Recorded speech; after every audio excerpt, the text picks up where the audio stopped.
Now, what's Allah's response? What does Allah want you to do? What does Allah want me to do? What does Allah want every young man and woman in this community to do? He says, وَمَا تُقَدِّمُوا لِأَنفُسِكُمْ مِنْ خَيْرٍ. Whatever you invest, and I'm using the word invest on purpose. Taqdeem is used, in archaic English translations, they translate whatever you send forth for yourselves, which I don't think anybody here understands. Sending forward for yourself basically means investing. When you put money in a business, then you don't get the money back right away. You'll get it later on, meaning you sent it ahead. A few years later, it'll come back to you.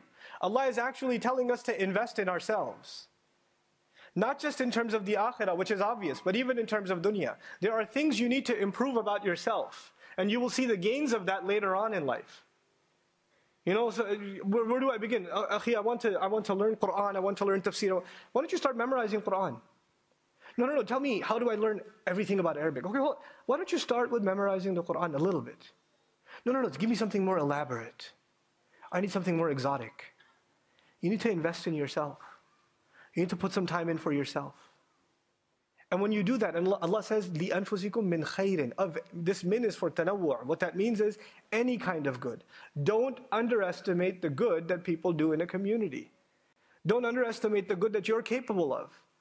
And Allah has, this min is it's a huge mercy from Allah, because the good that you're capable of, I'm not capable of. And the good that I'm capable of, you're not capable of. The opportunities that Allah gave you, He did not give me. And the opportunities Allah gave me, He did not give you. Every one of us has a different set of opportunities, a different set of challenges. And we have to make the most out of whatever life Allah has given us and find a way of doing some kind of good for ourselves and for other people. And if you can focus yourself on doing something good, and you will find with Allah. تَجِدُوهُ عِنْدَ اللَّهِ إِنَّ اللَّهَ بِمَا تَعْمَلُونَ بَصِيرٌ. It's what an eloquent conclusion.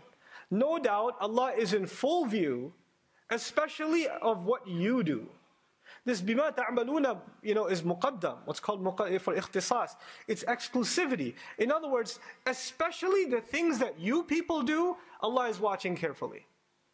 Allah has full view, especially of what you Muslims do. You Muslims are so obsessed about what the kuffar are doing, what the Ahlul Kitab are doing, what their propaganda is, what their attacks are. You're so obsessed with them, and you have no concern about what you're doing. And Allah says, I do not concern myself with what they are doing, I am concerned with what you're doing. Inna Allah bima ta'maluna basir. No doubt Allah is in full view in regards to what you people do.